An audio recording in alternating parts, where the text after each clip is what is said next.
Je me suis engagé auprès de ce camarade parce qu'effectivement, suite à un problème à la naissance, il a développé une forme de nanisme qui du coup l'empêchait d'aller en récréation pour éviter d'être bousculé, éviter de tomber. Donc il devait rester en salle de classe pour sa protection et l'administration voulait qu'il reste seul. Pour nous, c'était aberrant.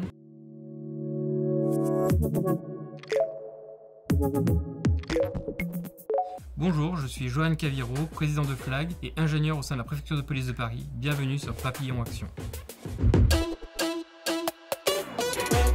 Alors mon métier c'est l'innovation. L'innovation dans les métiers de la police, les pompiers et plus globalement au sein de la préfecture de police, l'innovation au profit de l'opérationnel, au profit des acteurs de terrain pour avoir des acteurs le plus efficients possible. Les causes humaines qui me touchent particulièrement, c'est les discriminations, qu'elles sont liées au titre du handicap, les LGBT-phobies, puisque c'est l'engagement que j'ai maintenant depuis plusieurs années, et puis plus récemment tout ce qui touche aux violences conjugales, en particulier là aussi dans le couple LGBT, sujet particulièrement invisibilisé et pourtant bien réel. L'engagement finalement pour ces causes, pour les autres, a commencé très jeune puisque dès le collège, je me suis engagé auprès de ce camarade parce qu'effectivement suite à un problème à la naissance, il a développé une forme de nanisme qui du coup l'empêchait d'aller en récréation pour éviter d'être bousculé, éviter de tomber. Donc il devait rester en salle de classe pour sa protection et l'administration voulait qu'il reste seul. Pour nous c'était aberrant et donc on s'est battu pour que je puisse rester avec lui et qu'il finalement il ne se retrouve pas seul pendant tous ces temps de pause. Et puis c'est comme ça que je me suis petit à petit engagé avec un club du civisme en arrivant dans un autre collège. Et puis ensuite, l'engagement sur les thématiques LGBT, puisque c'était un sujet qui me touchait particulièrement. Alors dans ces causes, je suis engagé, effectivement déjà en tant que président de FLAG. J'ai été par le passé pendant 9 ans au Refuge, fondation qui prend en compte les jeunes qui sont virés de chez eux en raison de leur orientation sexuelle ou de leur identité de genre. Donc effectivement, c'est cette thématique aujourd'hui qui guide ma vie maintenant depuis plus de 10 ans.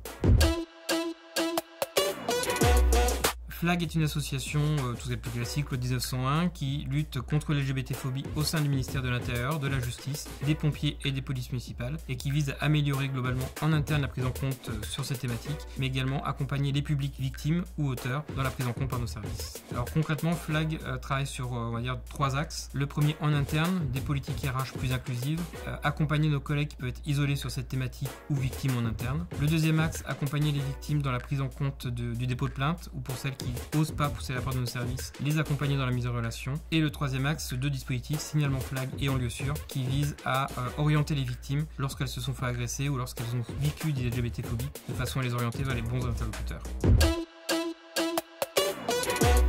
C'est animer l'association, organiser les actions et permettre que l'ensemble des missions de l'association soient mises en place sur l'ensemble du territoire national en intégrant les Outre-mer.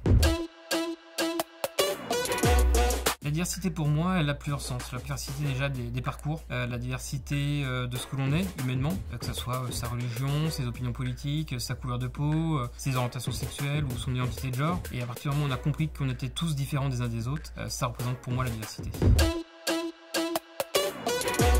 Quel que soit son parcours, quelles que soient ses origines, quels que soient ses moyens, va pouvoir bénéficier de ce que permet aujourd'hui la France en termes de parcours scolaire, en termes d'accès à l'éducation, pour finalement permettre à tout un chacun, quelles que soient ses origines, quelle que soit sa diversité finalement, d'arriver potentiellement au même poste, aux mêmes capacités et au même emploi. Représenter la possibilité pour des femmes de pouvoir occuper les mêmes postes que des hommes, permettre à des jeunes de quartiers défavorisés de pouvoir intégrer des prépas permettant d'accéder aux grandes écoles et en particulier celles de l'administration, que tout un chacun, vraiment sur la base de ses compétences, peut intégrer notre administration.